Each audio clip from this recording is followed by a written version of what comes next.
దేవుడు అన్నవాడు ఒక్కడే, ఆయన నిరాకారుడు, అదృశ్య రూపుడు, సర్వశక్తిమంతుడు. పెట్టుకోవచ్చు వాగ్దాలు, దేనికోసం? దేవుని వాక్యం ఉంది కాబట్టి. అందుకే అక్కడ ఏ రూపంలోనూ కూడా, ఏ రూపమైనా సరేనండి, అది ఏదైనా సరే, ఒక దాన్ని మనం ఘనంగా ఇచ్చామంటే, అక్కడ దేవునికి రెండో స్థానం ఇచ్చామంటే అదే విగ్రహం అయిపోతుంది. ధనమైనా సరే, ఏదైనా సరే ఇస్తే దేవుడి రెండో స్థానంలో పెట్టామంటే అది మనకి విగ్రహం అవుతుందండి.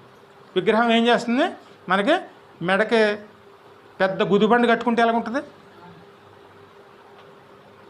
అదే గుదిబండి అయిపోతుందండి. ఏ రూపములో కూడా మనం